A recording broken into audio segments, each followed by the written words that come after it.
और इस वक्त की बड़ी खबर आपको बता दें, छत्तीसगढ़ से मिल रही है। छत्तीसगढ़ के बिलासपुर से खबर मिल रही है, जहां दुर्गा विसर्जन के दौरान दो पक्षों की भिड़ंत हो गई है, जिसके बाद जमकर दोनों पक्ष के बीच पथराव हुआ है। यहां तक कि विसर्जन में लगे वाहनों और डीजे पर भी जमकर तोड़फोड़ की गई है।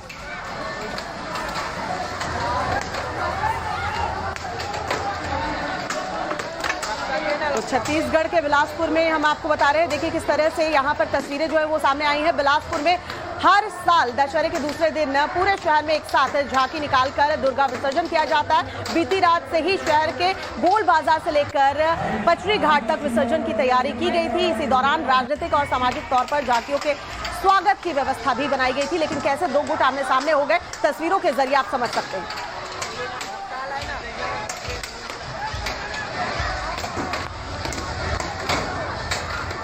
जयप्रकाश हमारे साथ जुड़ गए। जयप्रकाश, बिलासपुर की तस्वीर देख रहे हैं हम, पत्थरबाजी, कई लोग घायल हुए हैं, आखिर ऐसी नौबत क्यों आ गई?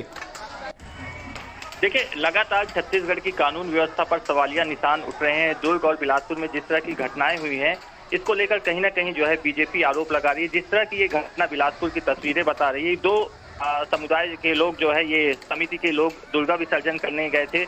ये हिंदू समिति के ही लोग हैं, अलग अलग समिति के लोग दुर्गा विसर्जन करने गए थे, लेकिन आगे दुर्गा जी और पीछे दुर्गा जी विसर्जन को लेकर दो गुटों में आपस में इतनी तानातानी हो गई कि पथराव की स्थिति बनी और दोनों गुटों के लोगों ने जो है जमकर पथराव किया और पथराव में लगभग जो है 20 से 25 लोग घायल हुए। तो कहीं ना कहीं ये सवालिया निशान है कानून व्यवस्था पर कि जिस तरह से पुलिसिंग की सही व्यवस्था नहीं थी, क्योंकि ये जो घटना वो बिलासपुर के कोतवाली थाने से महज जो है 500 मीटर की दूरी पर पूरी घटना हुई है और पुलिस यहाँ पर मौजूद नहीं थी, जिसके कारण जो है इस तरह से पथराव हुआ।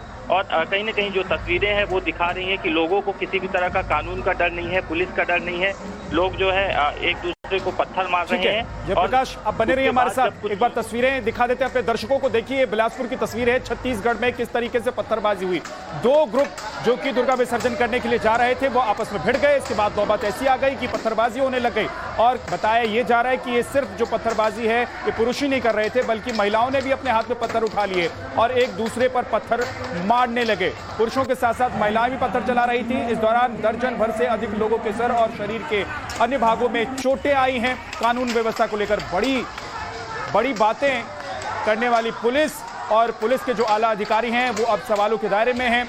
पत्थरबाजी के दौरान लोगों को भी चोटें आई हैं, जो लोग इस पत्थरबाजी में शामिल नहीं थे, क्योंकि दूर दूर से दुर्गा विसर्जन करने के लिए लोग रात भर सड़क के किनारे बैठकर झांकियां देखते हैं।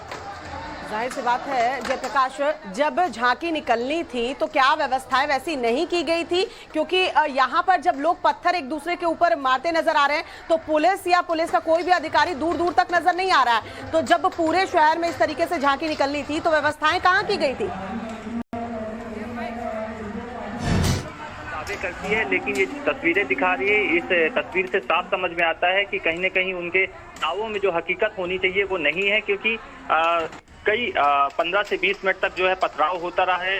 महिला पुरुष जो है एक दूसरे के ऊपर पथराव करते रहे और यहाँ से जो कोतवाली थाना है वो महज जो है 500 मीटर की दूरी पर है, लेकिन यहाँ पर पुलिसिंग की व्यवस्था नहीं थी। हालांकि जो पुलिस के अधिकारी हैं वो दावा कर रहे हैं कि पुलिसिंग की पर्याप्त व्यवस्था थी, लेकिन अगर पुलिसिंग की पर्याप्त व्यवस्था थी तो क्या लोगों को कानून का डर नहीं है, पुलिस का डर नहीं है कि इस तरह से कानून का डर नहीं है? वही तस्वीरों में तो यही नजर आ रहा है जयप्रकाश, क्योंकि अगर पुलिसिंग की व्यवस्था रही होती तो यहाँ पर पुलिस के अधिकारी भी नजर आते इन तस्वीरों में। बहुत बहुत शुक्रिया जयप्रकाश तमाम जानकारी के लिए।